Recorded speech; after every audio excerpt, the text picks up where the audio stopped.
Hitler's mystical project.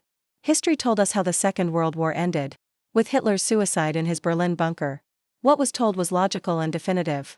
But what about the parts that were left unsaid? What if there remains an inexplicable shadow, even though the war is physically over? In this story, we pursue evidence that Hitler's legacy was not only military but also mystical and esoteric. This is not a common Nazi research project. This is the tale of an obsession that pushed the limits of human understanding. The story of Project Thule. And this pursuit leads us to one of the world's most desolate and frigid corners. Our story begins with the deciphering of a file, seized in the chaos of post-war Berlin and hidden for years on the dark shelves of archives. Our team, the historian Dr. Lena Richter and the cryptologist Elias Kroll, came together to unlock this document. Elias Kroll, the file was simply titled Project Thule. But its contents.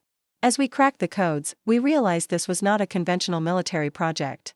The texts referenced occult groups like the Thule Gesellschaft and spoke of Vril power, a cosmic energy source.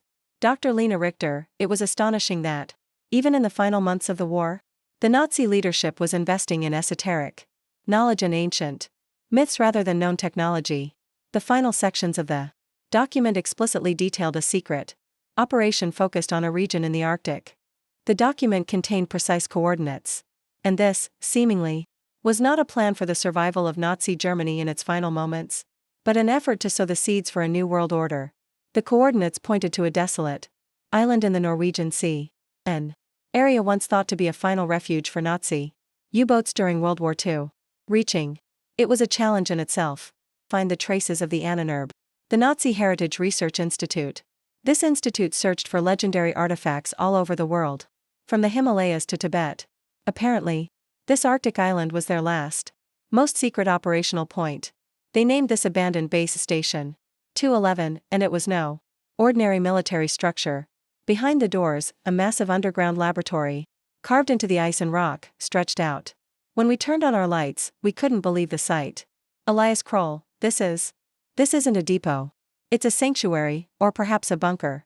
The writings on the walls are a strange mixture of symbols from Tibetan and Germanic mythology. It's as if science and sorcery tried to merge here.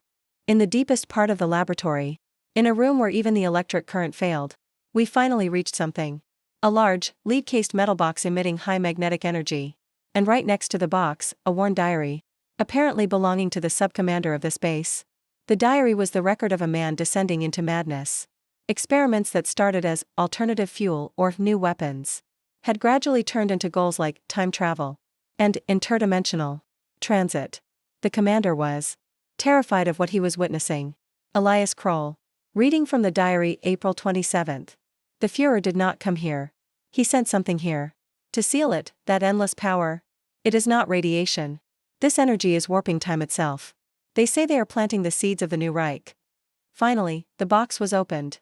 What emerged was not a technological marvel, a treasure, or a secret weapon. Inside, there was only an old clay seal. It was cold, ordinary-looking, but it chilled the air around it and gave a faint shock when touched. Engraved on it was a fusion of the swastika and a symbol claimed to be of Tibetan origin. The Führer's final seal. This was what we were looking for. But what did it mean? Our team developed the theory that this seal might be the final switch used to shut down a massive mystical energy left behind by the war's end. Dr. Lena Richter, Hitler did not physically flee to this base. But what if this seal was designed as an energy key to transfer his consciousness or ideology to a place, independent of time, where they could never find it? The seal was perhaps a gateway for transit to an alternate dimension or the future. A kind of time capsule, but esoteric, not biological. Elias Kroll, we found a note hidden on the last page of the diary. These were the commander's final words: the danger is not the seal. The danger is the power behind the seal. The seal itself is just a lock. But what if the thing it locked away, the dream of the new Reich, is still waiting as a power, not in time, but elsewhere? The Führer's final seal may not represent the end of the war, but only the closing of a curtain. And what if behind that curtain, the seeds of the 1,000-year Reich are still waiting for the right time? This secret remains a terror waiting to be fully discovered, buried beneath the Arctic ice. Did what you see put you to sleep, or did it keep you awake? If your answer is the latter, then join us on this journey into the dark side of history. More is coming.